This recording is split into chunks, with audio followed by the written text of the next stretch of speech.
summer of chess comes to an end as 20 international grandmasters compete in St. Louis. USChessChamps.com presents the 3rd annual Fall Chess Classic.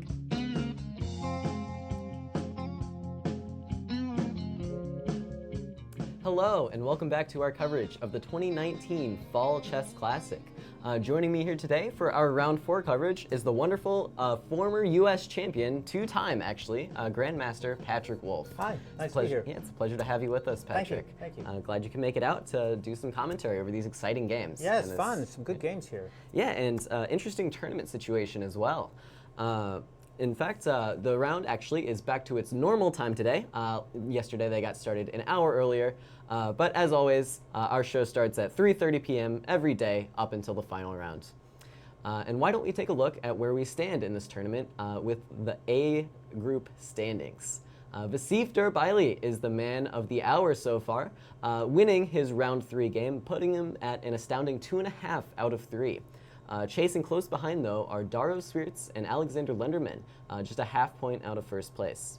Then there are a myriad of players at 1.5, all with excellent chances to make a bid for this first place spot. And over in the B group, we have Jack Stambuliak with an incredible 3 out of 3 scores so far. We'll see today if he can make it an unbelievable 4 out of 4, but solidly in first place. And then we actually also have a player in clear second with Yasser Quesada Perez with 2.5 out of 3.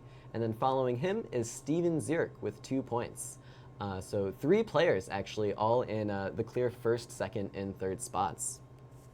And why don't we take a look at the format for this tournament, see what the players are playing. There are of course 2 10-player round robins, and the time control for each game is 90 minutes for the first 40 moves, with 30 minutes added on for the remainder of the game after move 40. There's also a 30-second increment from move 1. If you're a fan of the World Cup going on right now, this is actually the exact same time control that they're playing in that event. There's also a draw rule in effect, where players are not allowed to offer each other a draw until Black's 30th move. That'll keep the games going for as long as possible for you guys. You guys, as always, are welcome to join the show on YouTube. We're keeping an eye on the chat.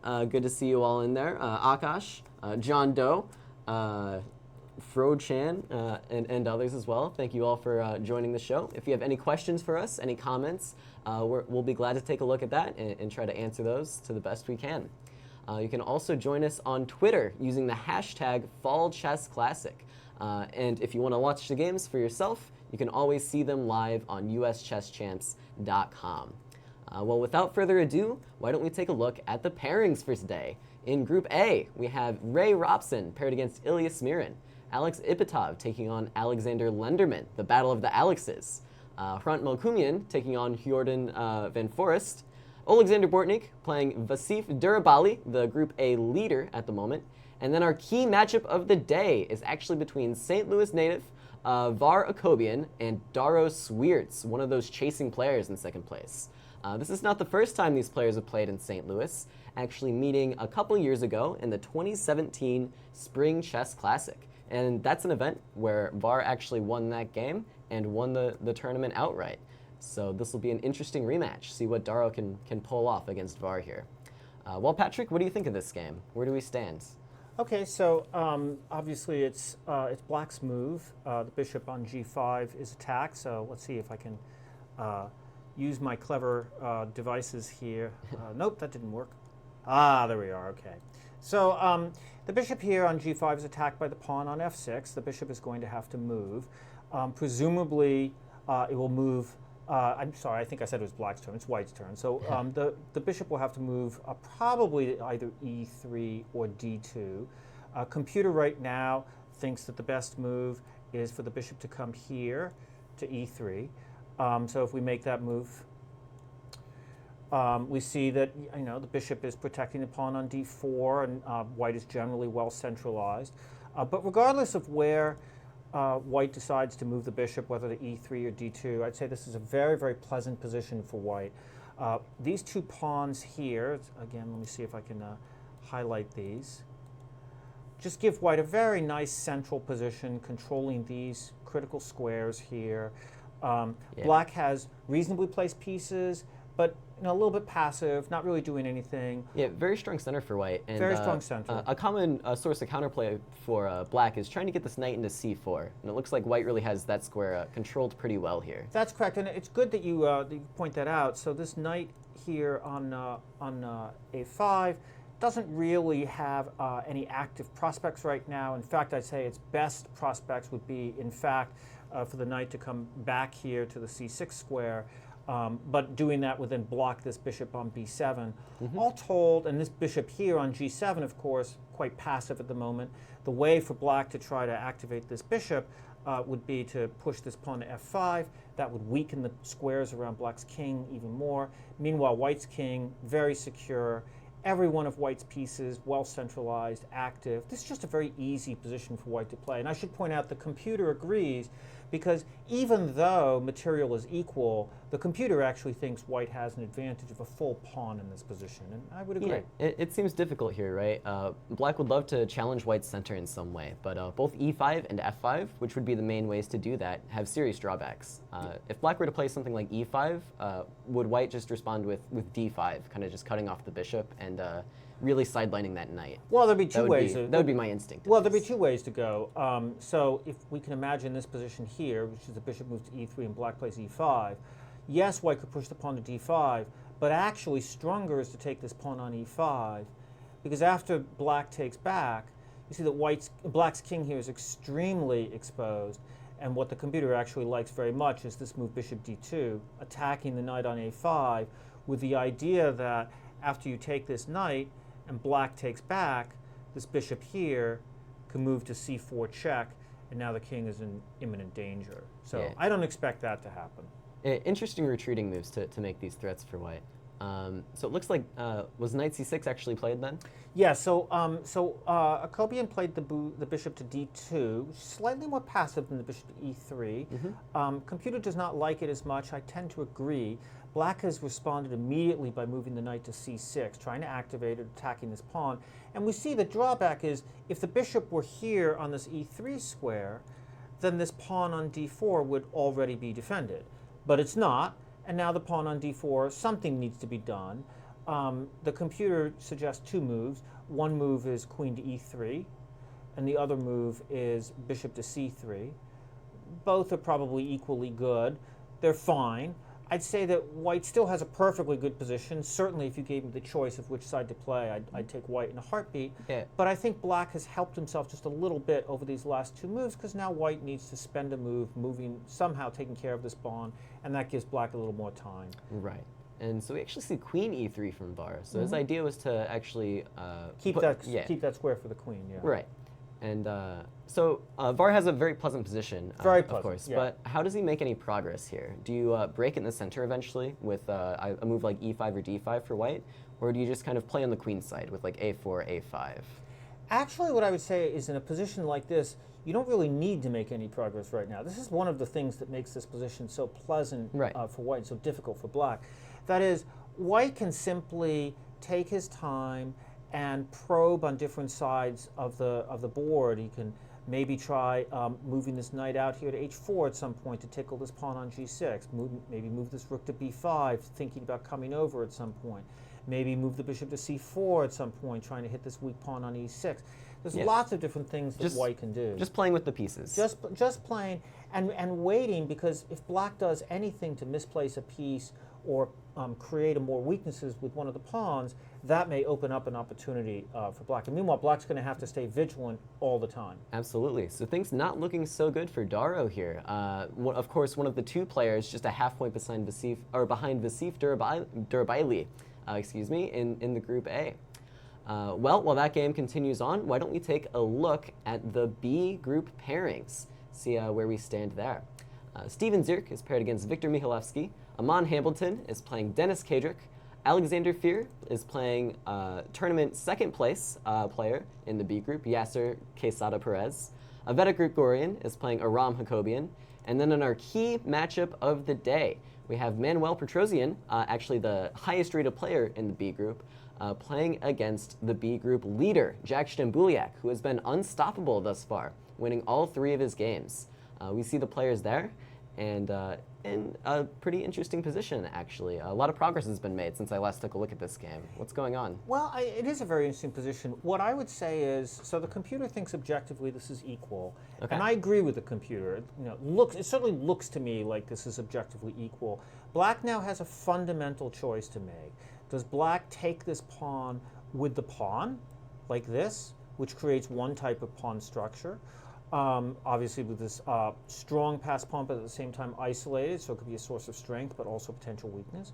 Or does black take the pawn with the queen, preserving the pawn structure, but on the other hand, it's not clear exactly what this queen is doing out here and might actually just have to retreat and give white the opportunity to bring his pieces into play with tempo. Right.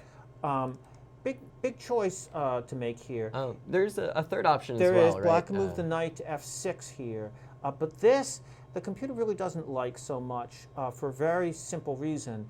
This queen can move to a square that loads up a potential discovered check here on a2. Right. And this, the problem here is, however black's going to take this pawn, white's going to be able to move the knight to d4 next. And now, so let's say I have to actually make a move. So let's say knight takes. Let's that say would be knight my takes. instinct. Yeah. So after knight takes, actually white can move the knight here to d4, but can also move the knight here to d2 with discovered check. And in fact, this is what the computer thinks is even stronger. And after king h8, knight takes knight. Now suddenly it's a bit of an awkward position for black. Yeah, you can feel the weakness of the black king after having pushed this. You can feel the pawn weakness of the forward. black king, and importantly, the weakness of the black pawn. Yes. Right. So, for example, after pawn takes, you could play a move like queen c2 or queen c4, tickling this pawn, which really becomes a weakness. So, I would say it's a very imbalanced position. It's probably objectively equal, but Stambulik has been very successful in this tournament so far, obviously. So Yes. just because the position is objectively equal, since it is so imbalanced, especially if black does play this move f takes e4, which the computer clearly thinks is best, and so I expect he will play. Right.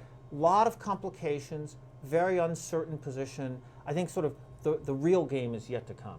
Yeah, Jack definitely has not been one to shy away from complications this tournament. He's really navigated towards them and navigated through them quite well. He's been a surprise or an incredibly accurate calculator. Yes. So far, which I guess isn't surprising, but maybe surprising to his opponents how well he's really understanding these tactics and these positions. So with that in mind, I guess we can head anywhere. Patrick, what games look interesting to you? Well, let me scroll up. There's a game I'd like to point out here. This is Ipatov versus Alexander Lenderman. Now this is a very, very interesting position because right now the computer thinks actually that the game is nearly equal, which is pretty amazing because just a couple of moves ago, I'm just going to click back a couple of moves, the computer thought actually that the position was very, very good for black. So what the computer was recommending here, instead of bishop takes knight, which is the move that Lenderman played, Right. black could have played this move here, pawn to f4. And this really would have presented a fundamental choice for white. If white moves the bishop, let's say white moves the bishop here to e1. Yeah, this is allowing the pin on the b file, right? Exactly. So now bishop takes knight, queen takes bishop, rook b8. Oh, a skewer even, yeah. A skewer, yeah. So no bueno. So instead of this, the computer was suggesting knight a7, but black has a trick. Black can move the bishop to a4. This bishop here still being attacked. Bishop moves here, let's say, to defend this c3 pawn, and now rook a8. And now it turns out there's no good square, there's no good way to defend this knight. Yeah, Because again, the same tactic exists. exactly.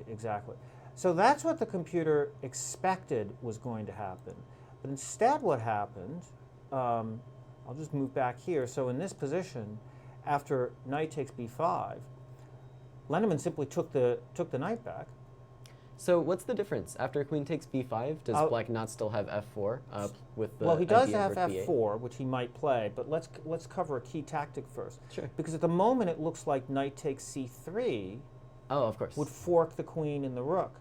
But it's possible that Lenderman overlooked that white has this move, queen b4, which moves the queen off the attacking square, but because it's hitting the queen on e7, of course black can't take the rook, and if black takes the queen, rook takes queen, and now even this pawn is doubly attacked by the rook and the bishop, so suddenly black has no advantage whatsoever. So maybe he overlooked this, maybe not. We'll have to ask him afterwards. After bishop takes, queen takes. So why doesn't the same tactic work is my question. With f4, with the idea of playing rook b8 next. Right. So black plays f4. The key point is white can move the bishop to this square h4. Ah, very fancy. Right. But so now I would if expect queen takes bishop, yeah. queen takes knight, right? So this is a key point. So you would expect Black pawn to to g5, yeah, right? just to cut off this bishop. So now after pawn to g5, white has this move, rook to e1. Oh, interesting. So yeah. And this now threatens queen takes knight. Ah, interesting. Let's actually go to the game, because in fact what has happened is knight takes pawn, queen b4, queen takes queen. Obviously white will play rook takes queen. If not, we'll have something else to talk Yes. about. And I have to say here, to me this is really a stunning turn of events, and it, Well, yeah, unless I'm missing something really fundamental. there's And some very tricky tactics there after in that f4 line. Yeah. I'm willing to bet that's what Alex was missing, is this bishop h4 and then g5 and then rook e1. All these weird moves from white that don't necessarily save his pieces, but make counter threats. And But improve I them. would say, I think you're right, but I would say that's really a shame for Lenderman, because if we Yeah, go he had back a very nice position. just a few moves ago, even here, black didn't have to play the queen to e7. There were other Yeah. ways to play, but queen e7 is a fine move if you see these tactics. Right. But after missing this, and rook takes, knight e3, well, I mean, I would expect this to be a draw. I'd say that Lenderman has really missed quite an opportunity. He really had a very good position. He could have been banking on this one as a full point, and now it looks like it's just going to be a draw. Yeah, I'm sure he's quite disappointed. That was the type of position that feels very, very nice to play. Yeah. All your pieces are better. White's pieces are disjointed, and then somehow he kind of miraculously seems to escape. Yeah. That's why this accurate calculation is so important these days. Yep. So we're expecting a draw here now, which is pretty huge for the tournament, because Alex was joining Daro with the players with 2 out of 3 in the A group. And so those are the 2 main players that could really catch Vasif Durabaili. And both of them not really looking like they're going to get it done today. So let's take a look at the Durabaili. Yeah, I believe so. This is a very interesting position that we have here. Extremely imbalanced. Now this is interesting. This is another case where the computer thinks that this position is equal, and that's probably true. But I would say that it's equal with the caveat that whichever player is playing better is likely to win, because what we have here is an extremely imbalanced position. White has the 2 bishops, which right now may not look like much, but get to an endgame, those 2 bishops could be everything. Yeah, we've seen them come to life before earlier in this tournament. And also, black has strong center to be sure, but this d5 pawn here, both a strength and a weakness, because white is attacking it with the bishop on e2, the knight on c3, the queen on g2, and in particular, hitting that rook on e6. But on the other hand, black does have more space.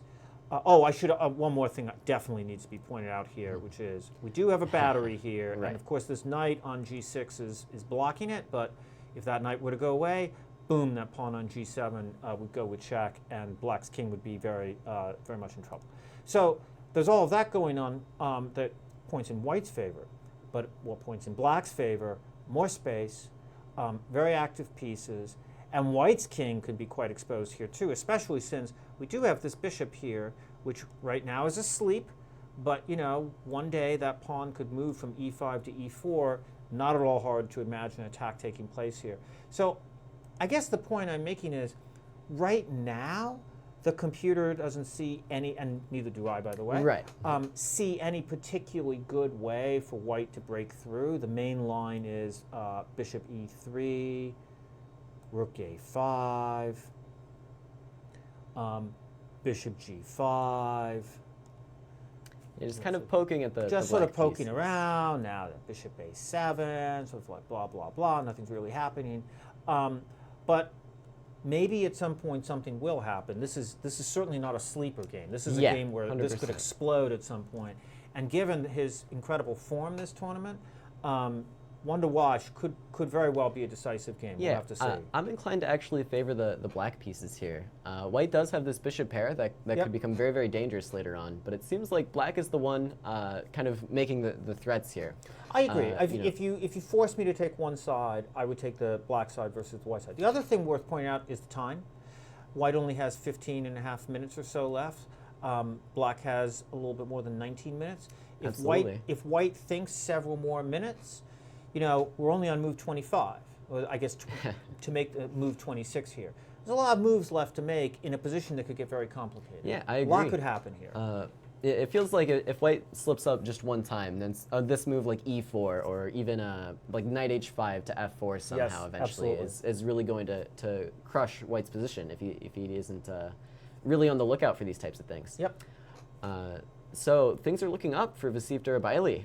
Even if he only draws this game, he would maintain his clear first position, as we're expecting those two chasers. They're not actually doing so great in this round, in Lunderman and Let's take Dara. a quick look at a game between two good grandmasters where it does look like one side is winning, and then I'd like to go back to a game we looked at earlier. Yeah. So just this game quickly, Robson versus Smirin. And Ray has an extra pawn, this pawn on c3. It's his turn to move. Now, he is a little short on time. He doesn't have that many moves to make. This will be move 32. So the line that the computer favors, which makes all the intuitive sense in the world, is to take this rook here. Now, if black were to take with the rook, of course, this pawn on d6 would drop. right. So instead of doing that, or maybe even take with the knight, but in that case, instead of doing that, queen takes, and now this knight gets to come out here and come to this very powerful square, c6. Yeah, this looks devastating.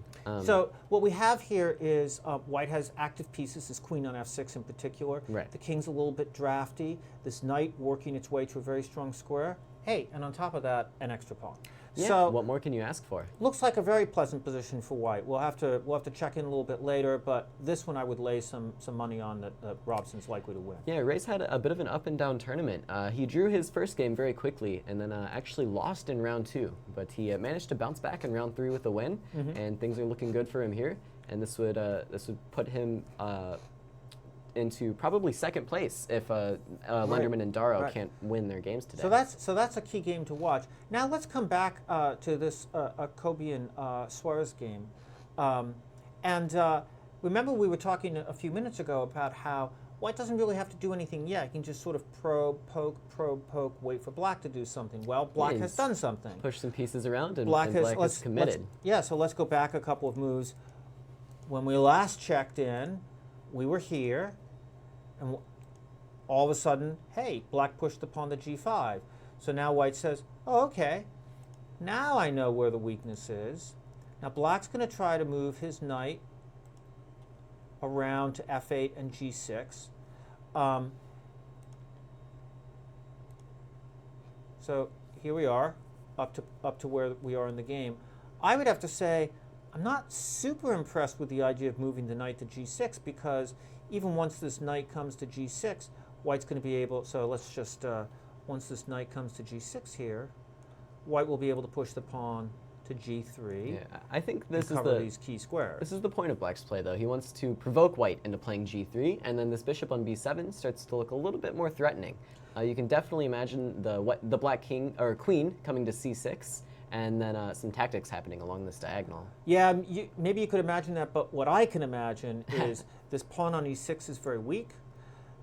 These squares around the king, very weak. Some kind of advance here could easily happen, opening up black's king.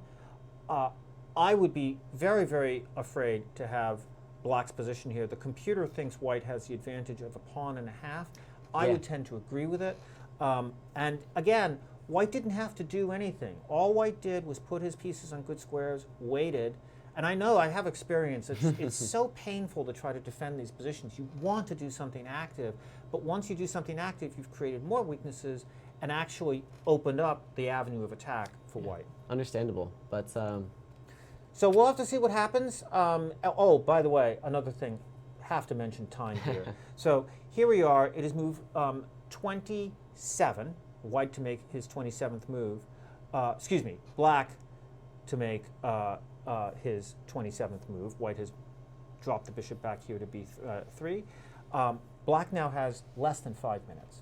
So once the game opens up and the lines to the king are exposed, black's going to have precious little time to figure out what the right moves are. absolutely. I think this is a place to look for some bloodshed sometime soon. As long as the game hasn't opened up, black always has to be calculating these lines where white could open up the game, and that's where all his time is really going. Yes. And so this is definitely going to be a struggle for Darrow here. Okay, for some reason the clock's been adjusted. It looks like it's 6.5 as opposed to 4.5. So I guess we don't have quite the accurate time, but still not a lot of time. One way or the other, not a lot of time.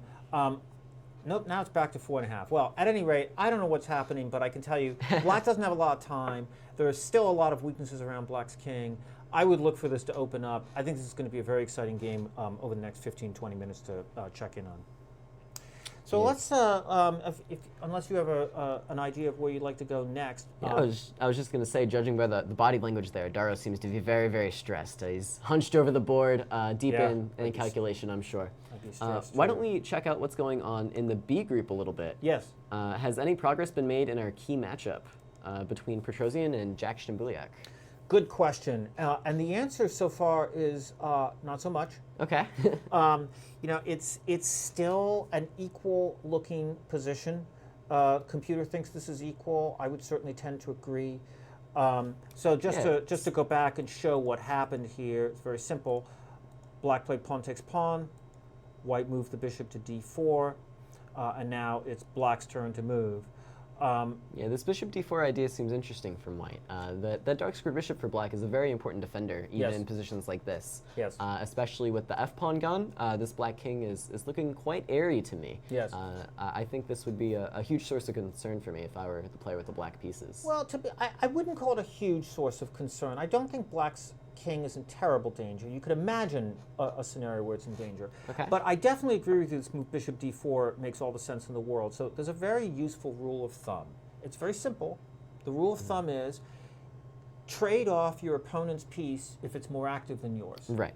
Pretty straightforward, right? So if we look here, black's bishop, very active, not hitting anything, but very active. The c3 square here, for example, could easily be something to watch out for. Yeah, a lot of danger. So white, very sensibly, wants to trade it off. And oh, hey, by the way, opens up this c5 square for the knight to jump to. Yeah, and very important to mention here, it might look like e3 is a winning tactic for black, but white could actually just capture that pawn, I believe, That's because exactly this right. rook on d7 is unfortunately placed. That's exactly right. That's exactly right. So if we want to move forward on e3, white can go bishop takes, and then let's just say knight takes, queen takes, excuse me, and then simplest here is just for black to take the rook right away. Yeah, at the end of the day, white's going to be up a pawn. White's going to be up a pawn. I think it would be very difficult for white to win this position because black does have a lot of activity. Very strong bishop as well. Still, if you gave me a choice, I'd rather have white. Of course, the extra pawn. No reason to go here. And instead, actually, Stambuliak played a very sensible move, moving the rook to d8. Yeah, perhaps making some of these threats. Perhaps making some threats. just bringing the rook into the center, supporting the knight on d5. There's sort of a coiled spring effect here. We don't know exactly what's going to happen, but something could at some point. And again, we have a player who's had tremendous success so far. He's in very good form in this tournament. And so he's keeping the tension. He's keeping sort of maximum flexibility for something to happen. Right. The computer might look at this and say, oh, I think this is a 1/10 of a pawn less good of a move than what I thought the best move was. Right. But the human might look at this and say, look, I'm keeping all of my chances, and I think I'm going to be better at exploiting any messiness that occurs on the board versus my opponent. Yeah. So I like this, and Just looking at some natural moves here for white, I'd be tempted to play something like knight c5. Absolutely. And try to kick around this black rook Yep. and organize my pieces to work against this pawn. yes, well, this is the computer's first choice, and I certainly agree. I think knight c5 makes a lot of sense. Yeah, and I want to follow this up, take off that dark squared bishop on g7 and play something like rook e1 and just attack this pawn. Well, I think there's a lot of things that could happen here. Black could decide to push the pawn. Black could simply decide to move the rook over. I think basically this is a great big TBD. Okay. We don't know what's going to happen, and that's the point. The point is we still have this maximum tension in the position. Now, Stambulik, of course, and Stambulik has half the time as Petrosian, so that's something to be aware of, and 14 moves to make. If so, a lot could happen. I mean, you can be in excellent form, but if you have no time left, even excellent form is going to melt in the form of time pressure. Manuel just chose to take off this bishop on g7 immediately, it looks like. Interesting. So taking that bishop on g7, now the computer likes pushing this pawn on e3 before taking the bishop on g7. I wonder what Stambulik's going to do. Understandable. Once this queen, after e3, I think the queen is forced to e2 unless I'm missing something. And there's these threats of knight c3 if white isn't very careful. Yeah, well, the queen can actually also go to d4, but this is exactly the sort of thing that Petrosian's going to have to think about. Remember, maximum flexibility, maximum messiness, maximum potential for the person with the strongest form to take advantage of whatever may occur. Yeah. Queen d4 seems like a crazy move to me. So e3, queen d4, e2, and then I guess rook f8 is the idea? What's going on? Yeah, so, well, rook f8 is the idea, and so the sort of gears are spinning here right now. Believe it or not, the computer actually likes queen c2, but queen e2 is the favorite move, which I think makes a lot of sense. And then there's virtually no difference between rook takes or king takes. And we'll just have to see if we get to this position. Very difficult at this point to sort of score what's going on. Like, the computer just coolly thinks it's about equal, no big deal. Yeah. I think a human being looks at this and says, holy cow. Yeah, very double-edged. Super powerful pawn here on e3. I can't let this thing push anymore. On the other hand, if I can just get to an endgame, I have this very nice structure. My knight comes to c5, controls everything. This pawn on e3 may end up being weak. Let's see. We'll just have to see what happens. Understandable to me that the computer is giving equal here, because if black really tries to push too hard, tries to get these rooks into white's position, he's going to be leaving behind his king. Yep. And so he's going to need these major pieces on the back couple of ranks to defend some squares. Yep. And that's going to make it slightly more difficult. And by the way, to this push is the forward. position on the game board, so it is now up, and Stambulik has taken with the king, and now Petrosian will have to decide what he wants to do. Computer favors knight c5, which certainly makes sense as a move, but if you play knight c5 after rook e7, okay, now white has to play another move, and another move. Still not very clear what the right moves are here. A lot of tension in this position. It actually looks like Hamilton is running into some trouble in his game, if you're interested in taking a look at that. Yeah, absolutely. Hang on a second. Let me, here we go. All right, we've loaded this up, and that's quite a strong pawn structure white has. Yeah, it's a very interesting position here. And Amon actually down to just 35 seconds on his clock with 9 more moves to make. Holy cow. Very difficult situation to be in. Very, very difficult. And we see Denis actually moving quite fast. I don't know if I actually agree with this strategy here. It seems like he's playing against Amon's clock, but maybe now is the time to be playing for some accurate moves. Well, moves are happening very quickly, so now this rook is attacked, but interestingly, well, white has to choose whether he should move the rook or maybe play bishop d5 to attack the queen first.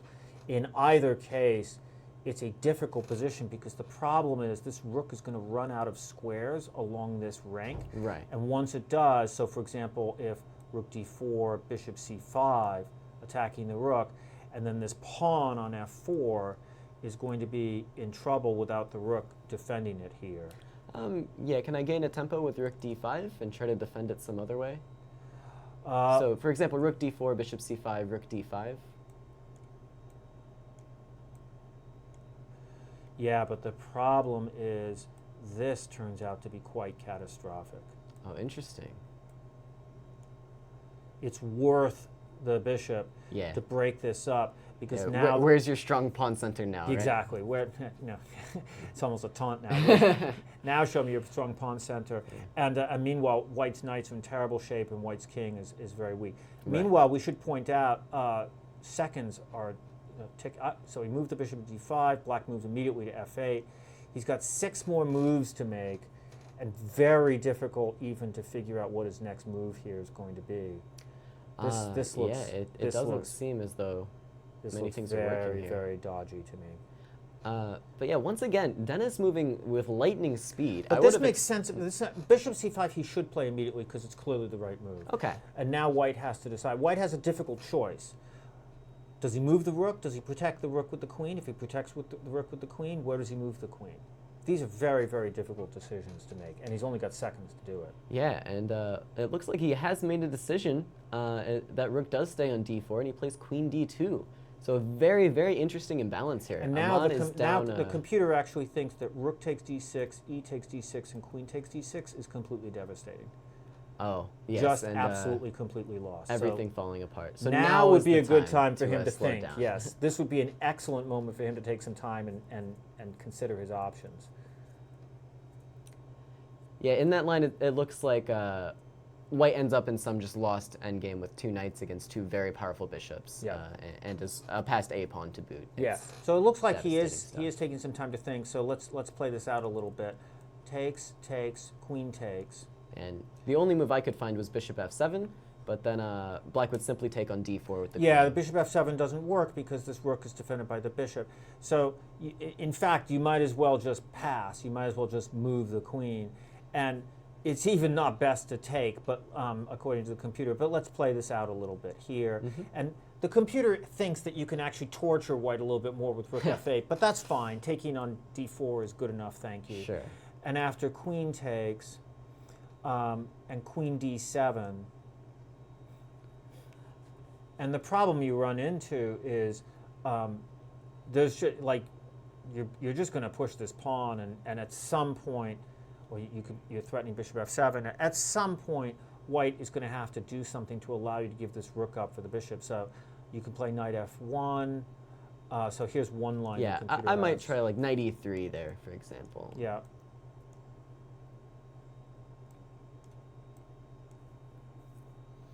Yeah, so No maybe good. instead of knight f1, just knight e3 immediately would be my guess.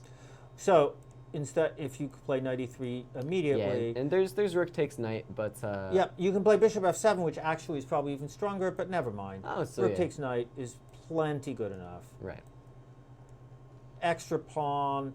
There's no checkmate. Yeah, I was Actually, hoping- very easy win over here on the queen side. I was hoping to play something like f5 and shake something loose, but I guess it's just not working. But on f5, you can simply play bishop f7. Yeah. I wanted queen e7. I wanted to try to make some threats against this king. Yeah, but it's just black's not got working. everything under control. Right. Um, He always has h6 and king h7 for shelter. Yep. There's no problems there. yeah, and this, by the way, he's being very Oh. smart. Yeah, and we actually have some breaking news. Lenderman has drawn his game against Ipatov. Yeah. So he moves to 2.5 out of 4. Once again, following the leader of Asif Durabaili. Yeah, and it's a shame for Lenderman. I have to think that he's going to be quite unhappy with himself this evening with that, because he missed a very good opportunity. So just as we watch here, I think actually, speaking to your point a minute or two ago, I would say that the way that Denis has handled the clock against Hamilton, right, in the terrible time pressure, has Right. been very good. When he knew what moves he wanted to play, he played them quickly. Now he knows he has a critical moment where he's contemplating how to really fundamentally shift the position. He's going to take his time. He's going to figure out what he wants to do. And then he's not going to give Hamilton any time to think about any sort of choices along the way, Yeah, very as long as he understandable. knows exactly what move he wants to play. Professional stuff from Denis. Let's see, where else can we jump to then? We haven't taken a look at Steven Zierk's game against Viktor Mihalevsky. That one, however, is not looking so interesting, is it? They seem to have fizzled out into a major piece endgame. Yeah, with I'm not gonna, too I'm much gonna to play for. pull it up here. No, I'd say, I mean, it's a position. It can certainly be played. Computer slightly prefers black, and I agree. I would certainly rather have the black position than the white position here. You know, black could certainly try to squeeze white some. It wouldn't shock me if we're coming back to this at a later point and trying to suss out what winning chances black has. But overall, I'd say this looks like it should probably be a draw with solid play. I don't know, I was just expecting something like Queen D4 from white, and with Well, the queen since it's black's turn. Oh, sorry. Black's turn, I guess that does make some difference. But how do you make any threats? Or how do you, How do you I don't know. tighten the screws a little bit in Yeah. this position?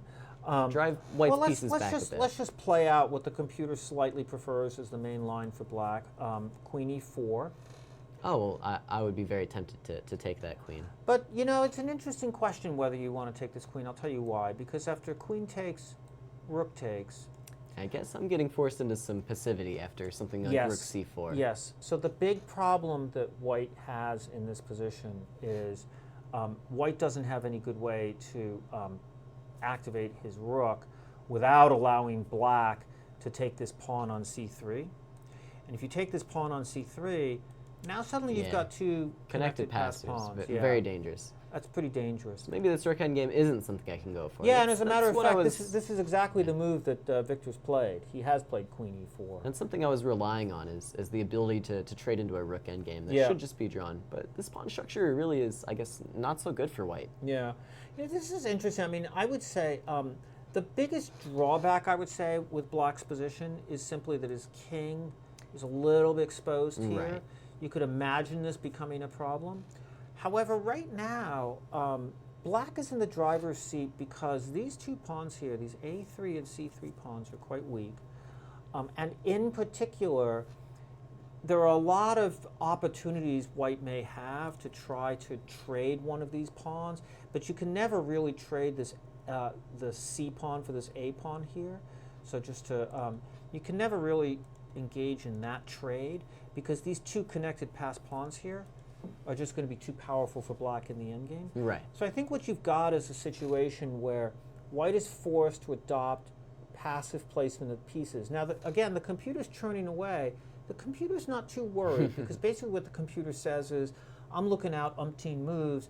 I don't really see how you can force anything. I'm just going to sit on my squares here, and this ought to be a draw. And Yeah. that's probably true.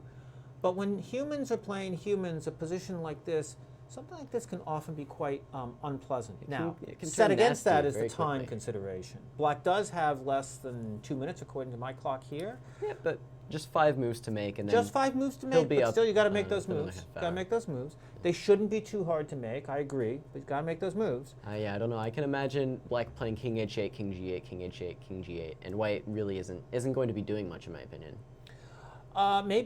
Maybe we'll see. I mean, Obviously, that's not what black would want to right. do. Well, but, king h8, for example, would have been a mistake because after king h8, queen h5 check, and then all of a sudden, you know, not so clear anymore. Yeah, all I meant to say was But, white isn't really going to be making too many threats if black just kind of sits on the position.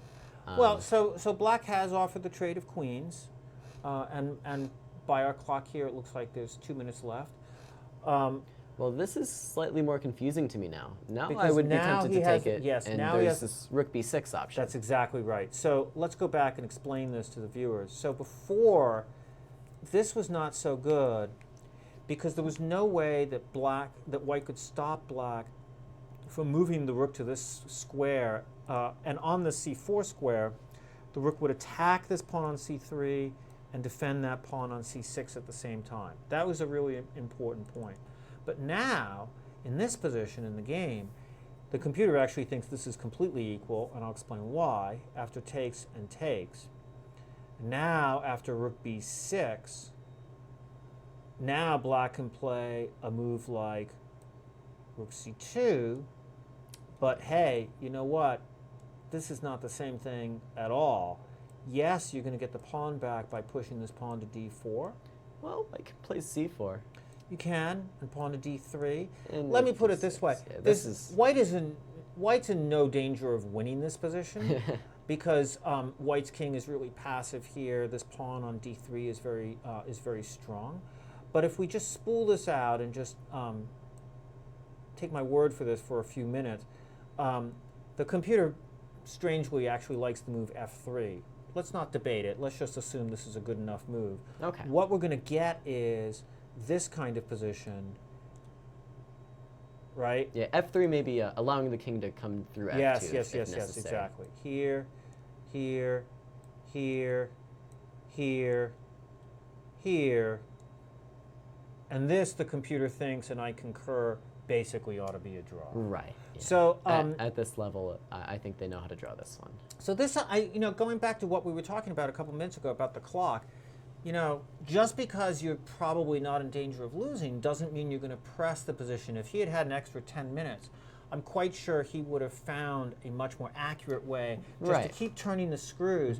And the computer might think, hey, it's only a difference of 3/10 of a pawn, no big deal. But from a human's perspective, actually Black had a very pleasant position where he could really try to push and squeeze. And instead, what we're probably going to have happen is going to trade down into an endgame that's just going to peter out to a draw. Yeah, I tend to agree. One interesting game we have not taken a look at yet is the game of Yasser Quesada Perez, who is actually in second place in the B group. And he seems to be putting on some pressure as well with the black pieces in an endgame. Yeah, this was one that I was following this a little while ago, and I didn't actually think much was happening. But yes, I completely concur. This has become unpleasant for White. So we have a passive bishop here, and White's king not really doing anything here. Contrast that to Black's knight. Really, it's not completely dominating this bishop. Yeah, usually the roles are reversed, of course. Yeah, I mean the bishop does. Dominating the knight. Bishop can sort of poke its nose out here, but still the knight on d4 radiates a lot of power. And now, and also notice this very centralized king on d5. Now, is it enough to win? My guess is probably not. I don't, there's sort of the rule of two weaknesses, and really White only has one weakness here. There isn't another weakness in White's position. White does seem to have everything kind of under control at this point. It's not clear to me how Black presses, but I would certainly rather have Black than White.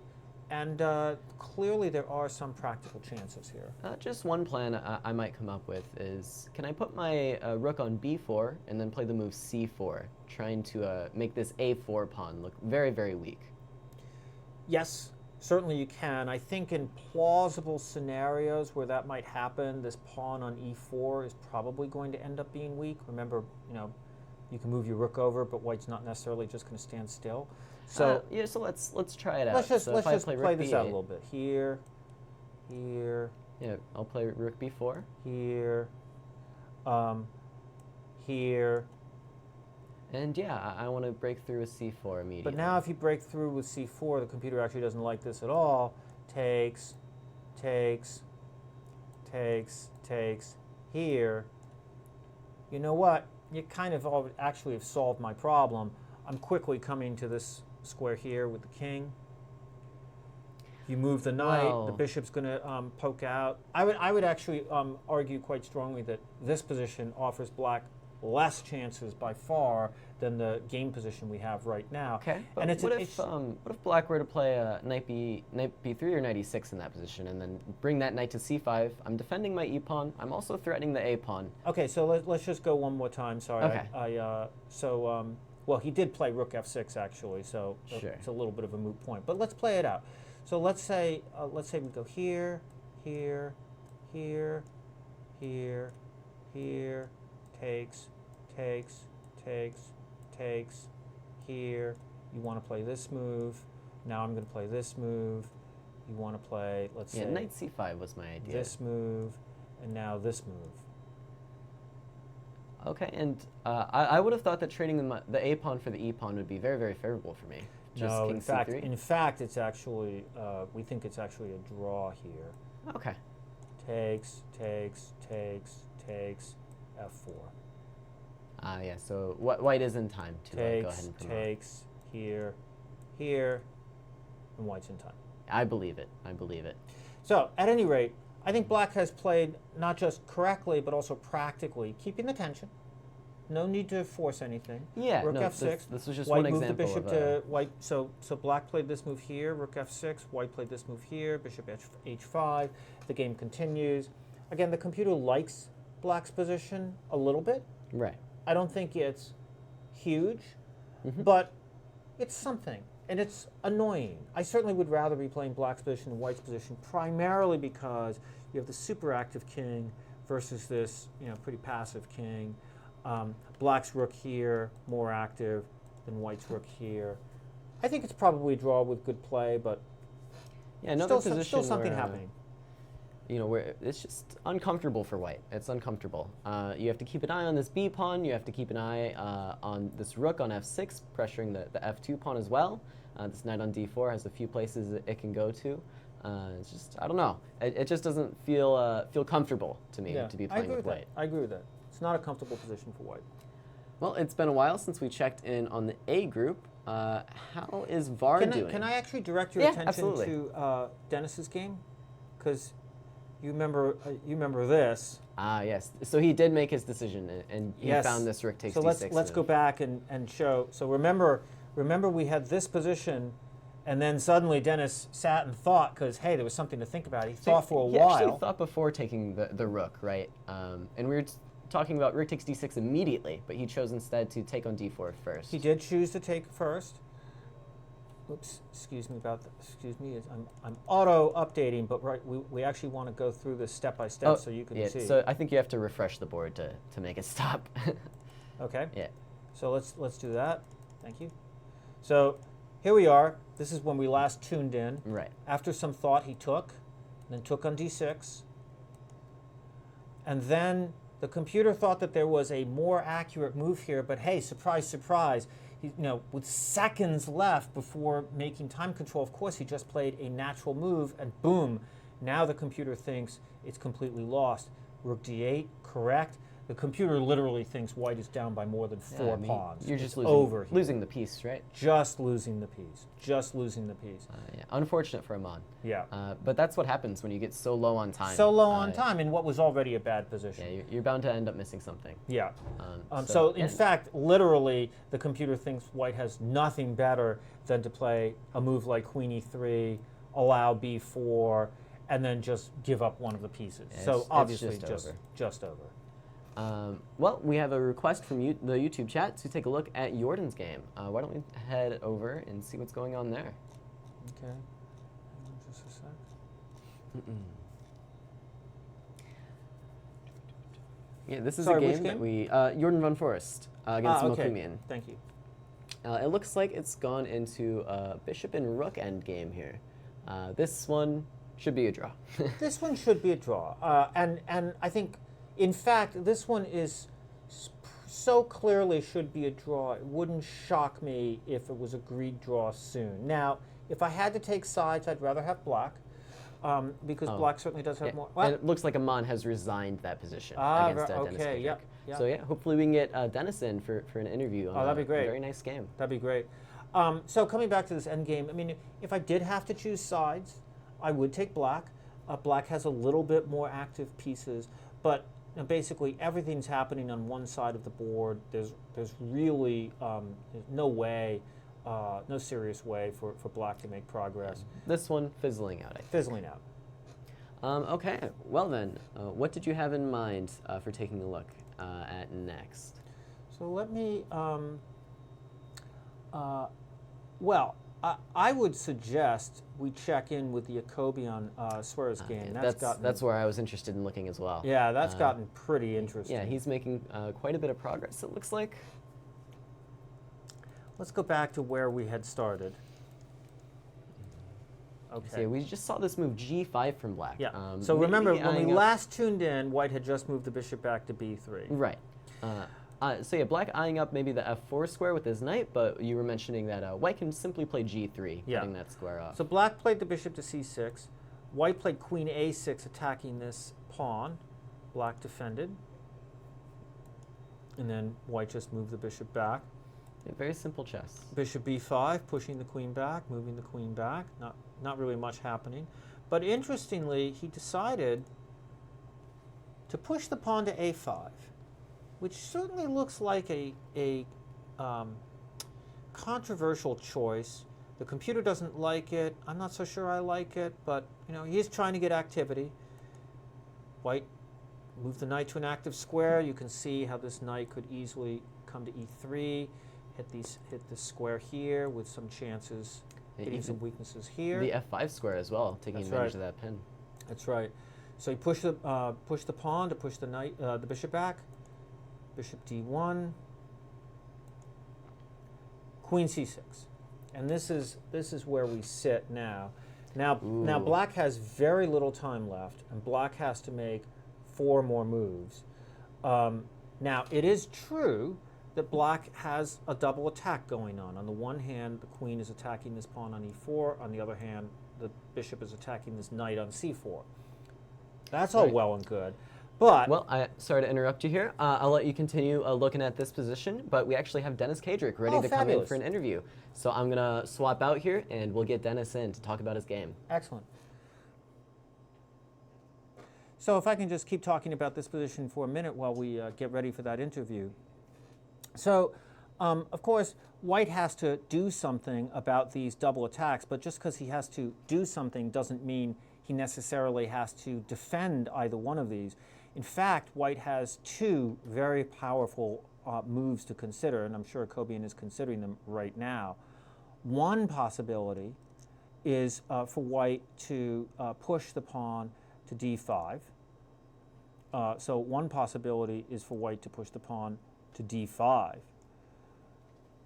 which turns out to be potentially quite dangerous, because if black takes on D5, you play knight to E3. And now this discovers the attack against the queen and also allows white to take back this pawn on D5 with the knight or with the pawn. And then going back, the other possibility is for white to move the queen to E7, and this attacks the rook on D8, and obviously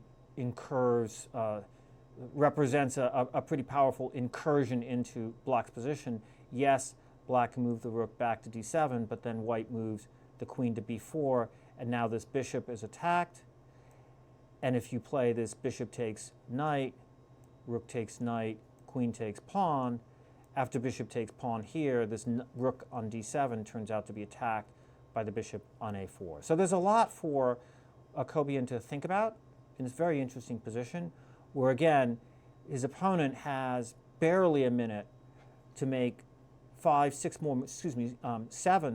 more moves. Very complicated position where black is under pressure. Great. All right, well, tell us about your game. It's very exciting there. Yeah, well, I don't know, like during the game, I think that I actually had like big problems during the game. But then after I played the move bishop g6, I realized that it's not so easy for white actually. Because after I played queen g2, which move was that, like 22nd move, I kind of had a feeling that I'm very close, like to be very, like much worse. Why don't we scroll through the game quickly, Yeah, and sure. then you can commentate for us and show us where you think the. So basically, like this line with e4, Yeah. I always thought that is nothing for white. But Yeah. to be honest, my only experience in that line is from like playing blitz games. Right. So there I had no problems at all. Right. But here, like in the game, I played like this. Like you take on e4, then he takes back. Now you can play c6 or bishop e6, whatever. Queen knight g2, castle. And I was thinking maybe queen e8 to play, because if I play now queen e8 instead of the a6 move, white cannot actually castle at all. Because if he castles, then queen h5 immediately. Right, And right. then g4, bishop g4, and knight g4 mate. Right. So just to show what he's pointing out, if queen e8, Yes, so actually And here, then if castle's kingside, queen h5. queen h5, Yes. and that's what I was now thinking. this h pawn is attacked. I mean, yes, he can play king h2, but I always have at least draw with knight g4, at least. It but- looks a little passive. It looks a little Yes, passive. yes. And just to point out to the viewers, this would be catastrophic because if bishop takes pawn, pawn takes bishop, knight takes pawn, and the computer is literally giving you mate in Yes, 5. yes, yes. So we can't do that. But I didn't play that because I was thinking, what if he plays just, I don't know, like or f4 or g4? I'm not really sure. Do I want to put my queen on the king side Right. at all? Because I was thinking maybe I'll go queen b6, attacking some pawns, but that was actually I wasn't sure like what was this. Okay, I played a6 because now I want to push b5, so I guess a4 is forced. And now you play a5. I mean, this is something like King's Indian stuff, Sure. where you get now the very good squares c5 and b4. Sure. But it's not so simple still. What did he play now? He castled, right? castled, he Yes, I castled. played bishop b6, Yeah, b3. b3, and now I played knight a6. Okay, this all looks normal. Very normal looking Yeah. position. And now my plan with knight fd7, I think that is very bad move.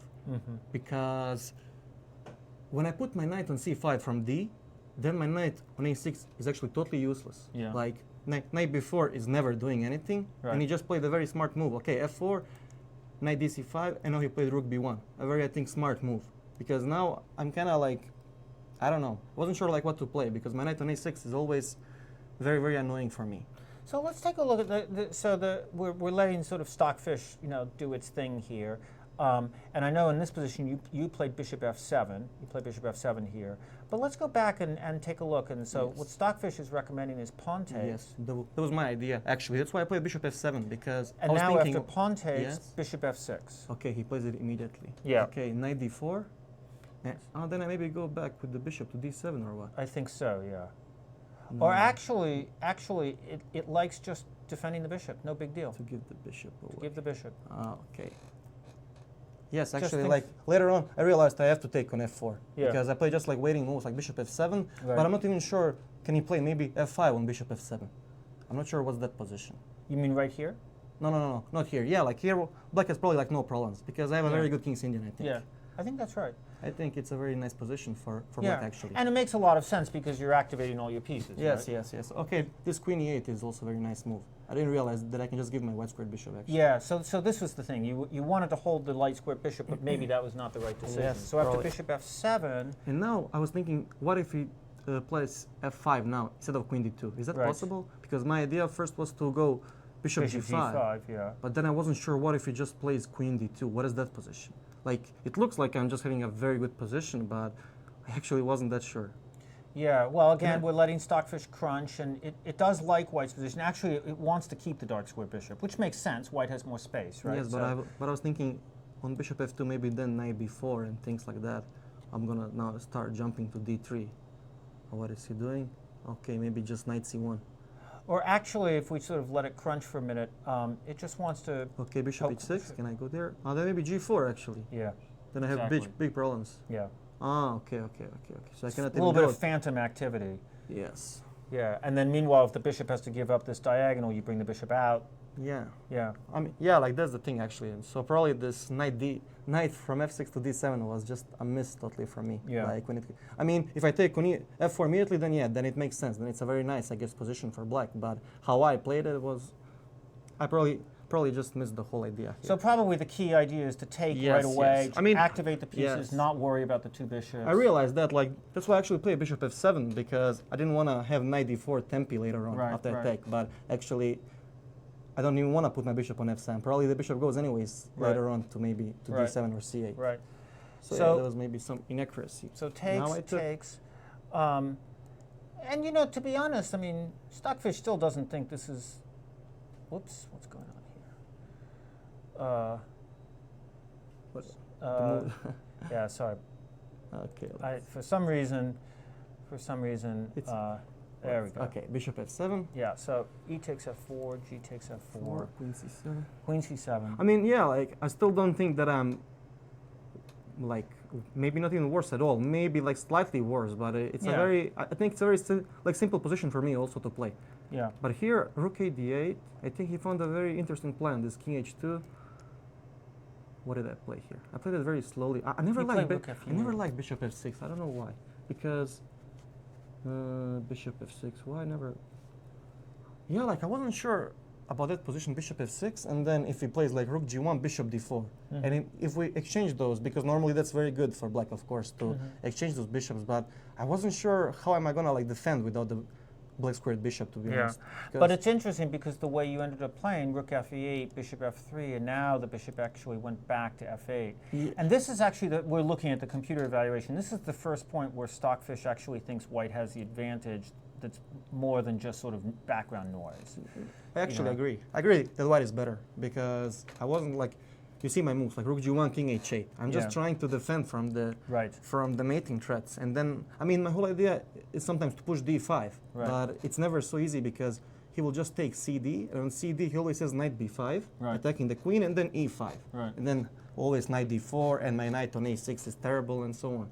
So I think. So if we play a few more moves, the viewers will be able to see what you're describing, which is white seems to be getting a more active position. I actually thought that like for bishop g6 I took a lot of time, like 20-25 minutes, and I actually thought that it's a really good move.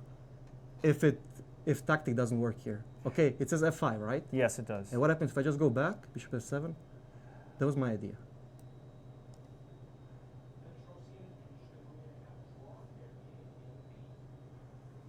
Interesting. All right. So who drew? So let's just Petrosian and Stambulik have drawn their game, and we'll go and take a look at that in a minute. We'll just play this variation out momentarily. We're letting the computer sort of crank its wheels for a minute. It just sort of looks like a little better for white. You know, just but more now, space, more active. Yeah, but now my plan is very simple because now I can always go knight d3, knight e5, then put the next knight on from a6 to c5. Now I got the square on e5. If he cannot attack me very fast on g7, then I think I have no problems. Like because here I was only calculating or knight h5 or bishop d4. But on both moves I always have some tactics. Like on bishop d4 probably just d5 also. So that's why I actually like bishop g6. Here he also like he didn't know what to do. He also like spent a lot of time here. Spent a lot of time here playing rook b e1. And now I wasn't sure, should I just take on b3 or try the very active d5? Rook b e1, this looks like it was a clear mistake. So we'll come back to this move in a minute. Let me see if I can go to the Petrosian Stambulik game. So just want to point this out to the viewers. So this is a very interesting game in the B group since Stambulik had won all of his games previously. Let's just quickly scroll through to where we had been. We basically started here, and the last several moves went as follows: rook d3, rook e5, queen b2, king h6, an attempt to imbalance things, but it didn't really work out. Rook d4, g5, and it looks like it's still maintaining equality, just barely. Rook e1. Now, interestingly, this next move may have been a mistake, queen e7, that after queen d2 and rook f8, the engines are actually like, they think white has a very big advantage in this position, and yet, for some reason, they agreed to a draw. If we go back just a couple of moves, in this position, rather than queen e7, the move the computer likes is knight f4. Certainly a very logical move, very active square for the knight, but just a cursory look shows that this king is walking the plank. So this king is actually, believe it or not, this king is going to be participating in some degree or another in this attack. But incredibly, black can play rook takes g5.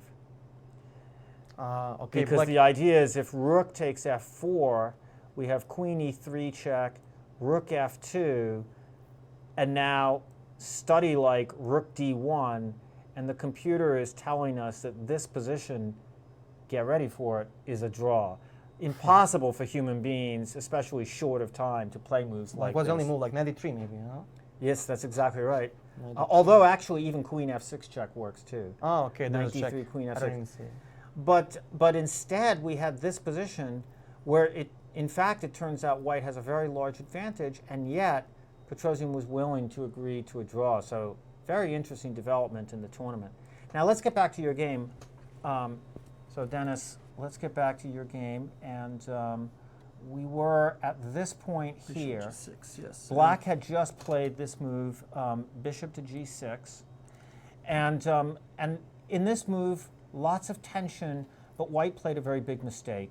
Played rook B E1. to yes. E1. And now, yeah, like the computer likes, of course, taking just the pawn, knight B3, but I think, I also saw earlier, it says D5. I think the D5 is like much better choice for me because he's like already in 5 minutes. Yes. And he was thinking for 20 minutes. So if I take now, like first of all, like on knight B3, I'm a pawn up, but then he maybe has some attack.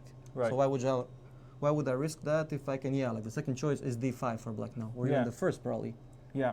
It's gonna even change. Yeah, like D5 I think makes a lot of sense now because now I have the tactic after CD5, which I think he has to do. Right. I have knight D3. So in this position, white did play c takes d5, and I'm not really sure why it's not. Sorry, I'm not expert with the. Oh, I see. We have to do it this way. Sorry about that. So just to scroll through this quickly. So we're at this critical d5 moment that Denis played. C takes d5, knight d3, e5. So far the computer's agreeing with all the moves, but as you pointed out, a very sort of difficult set of decisions for white to make short of time. Knight takes, rook takes, knight c5, d6, queen f7. Still thinks that white has the advantage, but difficult position to play. But in this position, actually with more thought, the computer thinks it's more equal if white plays bishop to e4. Bishop E4. But we can leave that aside because let's just show what happened. Bishop takes e5, and this is a clear mistake. Now after bishop takes knight, the computer actually likes the position. Interesting, Yeah, queen F4 it says. in this position, this would have been even stronger attacking the rook on c1 Oh, and the yeah. pawn on Wait, e5. but what on? Oh, okay. But I was thinking knight E.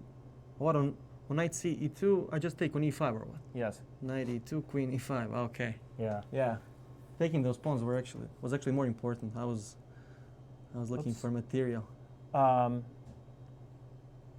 Sorry about that. I've lost the analysis board.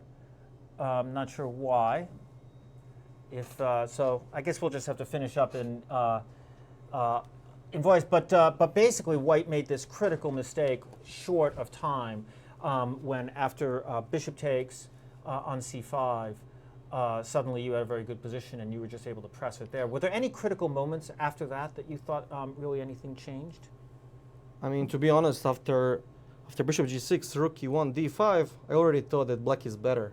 Now, of course, like the computer sees those tactics Sure. for white, which I didn't like realize Maybe there was at all. maybe there was some very precise way for white to still save the position. Yeah. But clearly, you're the one pressing. Yeah, like to be honest, like I just thought that I'm like much better, but as it seems, it's not like that. Yeah.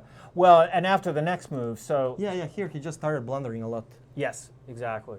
And understandable, very, very tactical position, very short of time. And he's on 1 minute basically. Yes, exactly. So after knight d1, and now you play bishop a3. Actually, the funny thing is the computer just lets you to hack the pawn off I realize right now away. totally that just taking those pawns is much important. Right. Is like it's probably just winning for black very easily. Those two rooks will be very, very active. Yeah. Although ironically, it's probably, but from a practical perspective, it's probably better to wait as long as possible to take the pawns. Yeah, but right? can I just see like the end? Like there's one thing that I'm interested in if it works. Yeah. So unfortunately, we're having some technical problems. We're not able to show the board. But I think the point for the viewers is after that transformation where you had you won the exchange.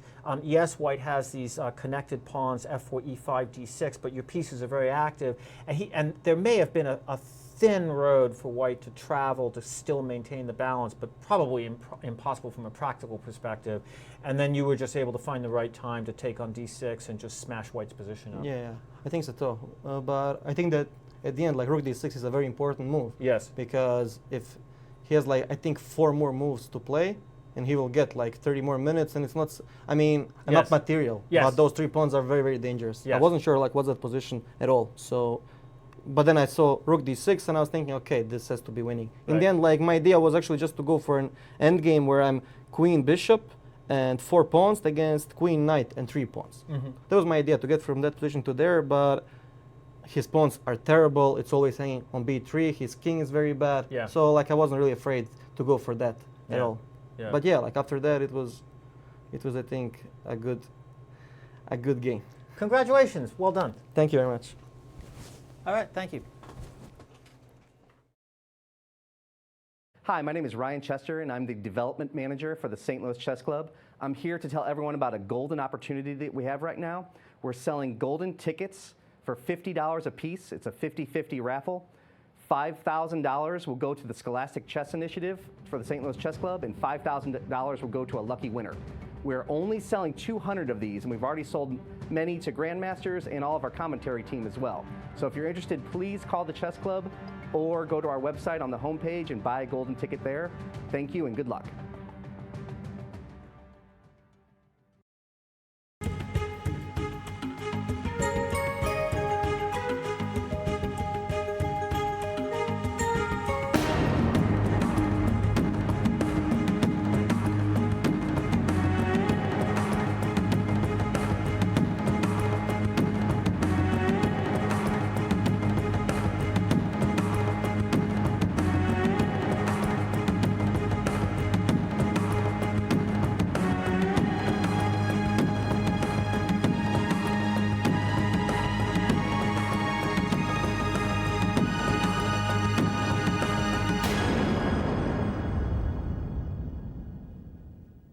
When you visit St. Louis, you'll probably want to watch the Cardinals or the Blues.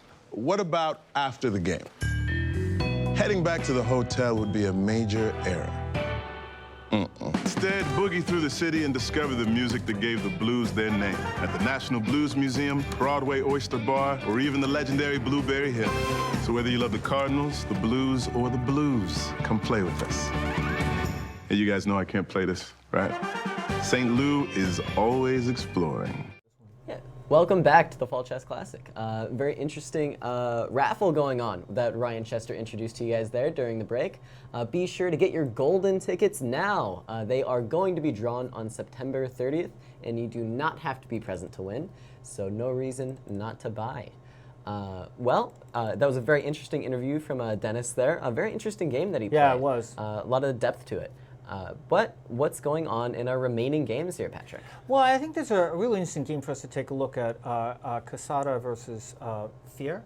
Yeah. You know, when we last checked in, we said, okay, objectively, it's probably not a big advantage for Black, but Black has a lot of pressure, can keep squeezing, probably should be drawn, but, you know, could go well, could go against White. And sure enough, in the space of just several moves, look what happened. We started from this position. Black repositioning the knight. Yeah, knight c6. Interesting. White making a decision to try to trade that f-pawn off. And now Black choosing a very clever maneuver, just not taking that pawn on e4. That knight on e5, very well placed, blocking that pawn on e4. Meanwhile, this king on d4 has really broken through, become much more active. Now, Right. The computer right now says, hey, no problem, everything's under control. But you know, sometimes that just requires humans to make very difficult computer-like moves. Yeah, this is a very interesting idea from Black. Removing the knight from the stellar square on d4 so that the king can advance further. Oh yeah, I mean basically allowing that king to come through. That knight on e5, super well placed. Now, I'll briefly show the computer thought rook c2 was the right move, and I'll tell you why. Because after rook b6, it thinks bishop d1, rook takes, and it's willing to think that this position is. And let's assume that the computer's right. It generally is, but Yeah, have to be very precise there. have to be very, very precise. What ended up happening instead, So rook c1, not so precise. rook b6, bishop Bishop d1. follows naturally. Now, interestingly, Black may have had an even stronger move. He chose to play rook b4, very, very understandable. The computer in this position actually thinks knight d3 is exceptionally strong. And just hitting the rook. And Yes, and now if uh, rook c4 check, king e3, you really don't have to worry about this extra pawn. It isn't going anywhere. Look how far black's pieces have infiltrated, and suddenly this king, the white king here on h2 can find itself in danger. Right. Now, what ended up happening instead is rook b4, Yeah, black's not really rushing here. not just- rushing, still very pleasant position, and Right. now h4, and this looks like it was a pretty big mistake. Knight Yeah, d3. yeah, knight d3 even stronger now that rook c4 Yes. isn't available. Yes, that's exactly right. The problem is there's no good square for this rook to go to. It's basically being banished into the corner. Yeah, of course, there's the classic rule: don't put your pawns in the same color as your bishop in these endgames. Yes. And it's really showing itself to be true here. Also, I mean, look, just look at this rook, and just to visually highlight how blocked in it is. Been banished to the corner. Yeah, I mean, all of white's pieces are stepping. They've almost formed a geometric pattern of passivity here. Yeah, Whereas black's king penetrating in, the knight very strong, the rook not doing anything at the moment, but boy, at some point it's going to come over and make itself felt. This looks like a very painful position. In fact, this position is so bad, the computer thinks black should take the pawn on h4. Whoop, and as a matter of fact, that's exactly what happened in the game. Wow. And now, believe it or not, the computer thinks white shouldn't take the pawn back. That's how bad it is. Yikes. Yikes. Yeah, so I think we are probably looking at I mean, of course, still an ongoing game. Yeah. Anything can happen, but I would be putting my money on black to win this. That is huge news for the B group. If Yasser wins this game, he moves into shared first place with Jack Stambuliak after Yeah. he drew his game today. Yes. And I think that's actually a game we should take a look at. We They should, drew under absolutely. very interesting circumstances. Yes. This was, of course, the game with that strong E pawn that was moving up the board. Yes. No, absolutely. This is very so what we have here is the final position. And the computer actually is quite confident that this final position is good for white. Let's scroll back a few moves. So here we are in this position. Well, we'll start here in this position. This is sort of like around about the last time we were checking in. White played rook d3, black played rook e5. And this is actually a perfectly good position. It's still roughly equal, dynamic balance, if you will. Queen to b2 obviously makes a certain amount of sense here, pinning the rook to the king. And now black played king h6, a very bold move, but still a move that doesn't really lose the dynamic balance. Sure. Rook to d4, obviously with the idea of moving the rook over here to h4, so black pushes the pawn to g5 to stop that. And white, very understandably, white pushes the pawn to h4, trying to pry loose that king. Black plays e2, maintaining the dynamic balance here. But now, and remember, Stambuliak was under time pressure here, the computer is quite confident that the best move, really the only good move in this position, is for black to play knight to f4. Yeah, very natural, but also slightly scary because if Very natural, but if pawn takes g5, of course, Yes. you have to take back with the king. And no, you're but going actually, quite far up the but board. actually, you cannot take back with the king. Oh, okay. That's what makes this so terrifying. Right. In fact, after pawn takes pawn, just to be clear, if black takes back with the king, white goes rook takes rook, and it's over. Ah, yes, just Because queen's queen's takes rook. overloaded. Yes, queen's overloaded. So as we go back here, after pawn takes pawn check, in fact, black has to play rook takes pawn. Wow, just giving up the knight. Yes, you say, but wait, that can't be the right move, right? As a matter of fact, white's only move is to take the knight, but that's not a hard move to find. Yeah, there's queen e3 check. There's though, queen right? e3 check, and then rook f2, and now the only move that black can play, the only move, but it maintains the dynamic Rook balance. takes g2? Rook no. d1. Okay. Rook D1. I thought there might be some perpetual after rook takes G2 and No, and, no. rook There G8. is after rook takes king takes. There's no perpetual. I mean, we can go back over it if you want to see, but Interesting. there is no perpetual. No, the only way is to play rook D1. And now, believe it or not, White has two moves of virtually equal. They both hold the draw. White can play the queen to F6 check. White can move the knight to D3. Either one holds the draw. Right. But without going into the details, the point that I'm making here is, in this position, Stambuliak had maybe a minute, maybe less, I don't know, to reach move 40. It's move 33. His only move was to play this incredible looking knight F4 move. But he didn't.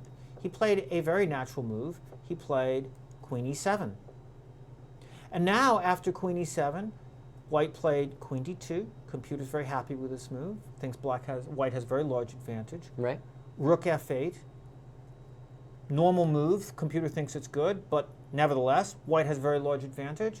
And in this position, they shook hands and agreed to a draw. That's insane. It's pretty interesting. Now, when I look at this position, I mean, I have the benefit that I'm actually looking at what the computer's recommending. Right. But nevertheless, this move here does not look that hard for me to find.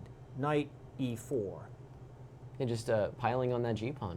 Piling on the G pawn, and of course, the key point here is you cannot play rook takes knight because of rook takes rook. And you cannot play queen takes rook because it's over, baby. Love checkmate.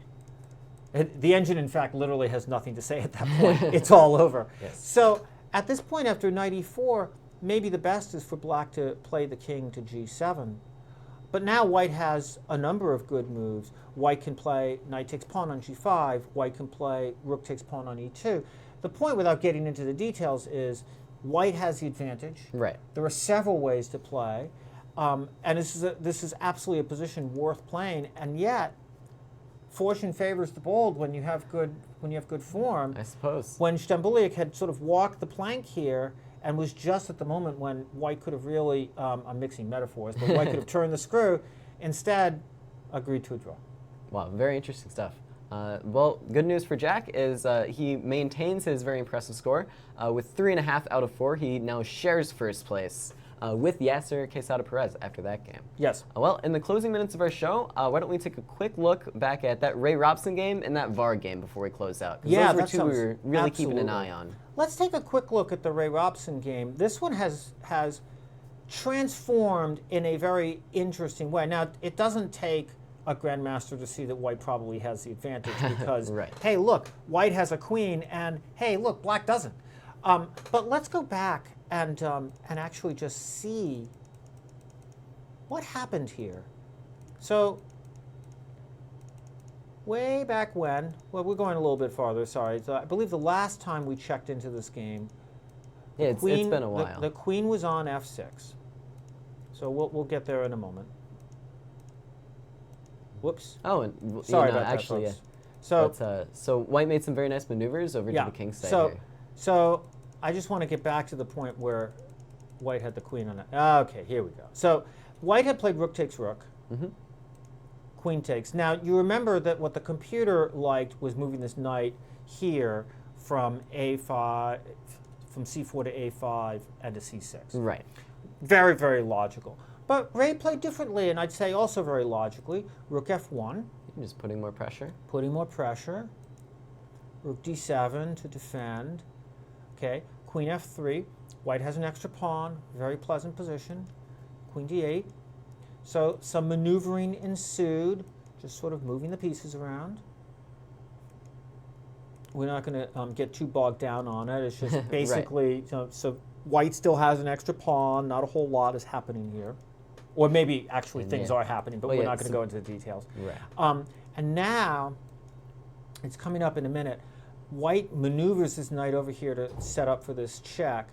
And Black plays knight c5, and this actually turns out to be allow White to trade queens very advantageously. Now, in fact, the computer says that Black should have moved the king either to h7 or to g8. White has a very large advantage because in either case, White's going to be able to take this pawn on d6, and Black's not going to be able to take back because there's either going to be queen h4 check followed by rook b8 or rook b8 check followed by queen h4. Right. However, after king f8, Yeah, queen this h4. queen h4 turned out to be a monster because You actually cannot capture that you queen. cannot capture this queen because rook b8. Yeah, a very nice checkmate. Yes. So instead, after queen h4, black had to move the king over to e8. And now, a very basic, very powerful tactic. Believe it or not, the computer thinks there's an even stronger move in this position. But I'll leave you at home to figure out what it is. It turns out that there's an even better way to win this position. But rook b8, 6.65 pawns for white. The computer's perfectly happy with this. That'll do. Queen takes That'll rook, do. queen h8, king d7, queen takes queen, pawn takes knight, and now white's turn to move. Not very hard to find the move the computer thinks is best, which is pawn takes pawn, And this king is which is in very, fact the very move that much Ray weak. played. And so here we are. White has 1, 2, 3, 4, 5 pawns. Black has 3. White has queen versus rook and knight. It's just a devastating material advantage. It may take a little time to break through the last desperate blockade that black has thrown up, but I think it's pretty safe to say this game is going to be 1-0. Yeah, and very, very quickly, let's take a quick look at Var's game. I think he's still doing quite well. He's advanced the pawns quite far up the board. So that'd be Var Akobian against Daro Swiertz up in Group A. Oh, sorry. Yeah.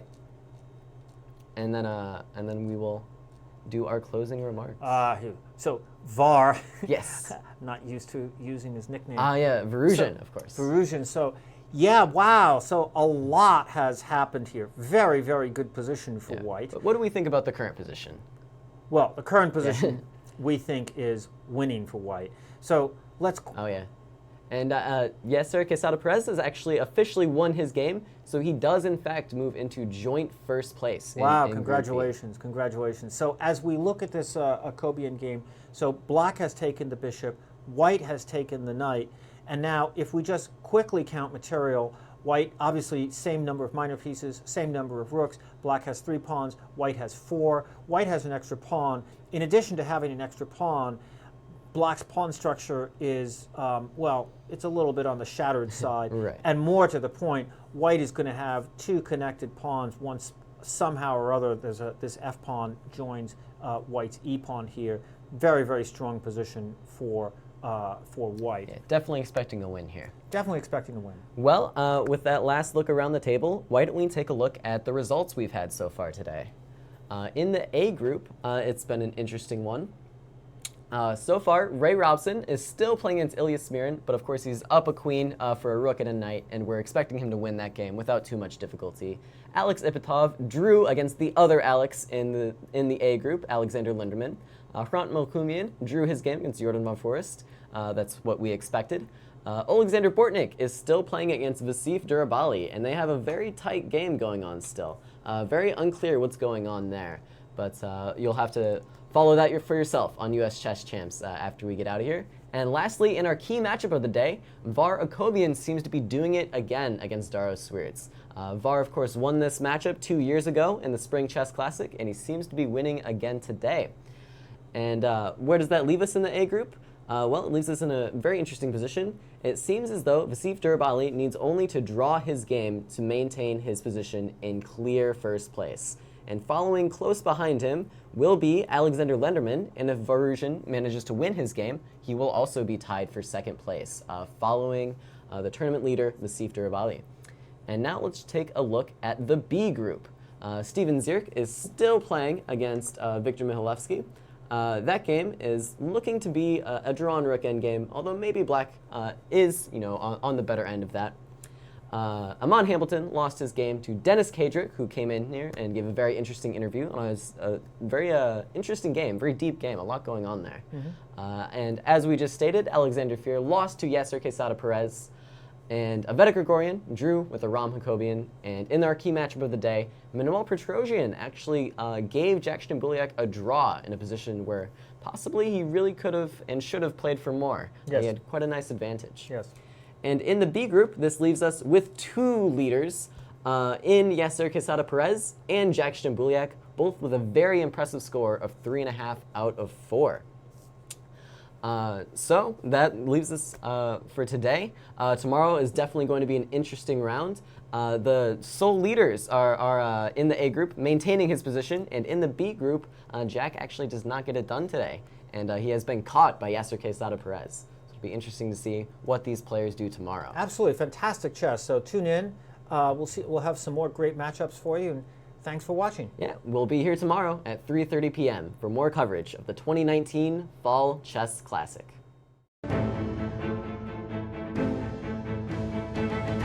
This has been a presentation of the St. Louis Chess Club.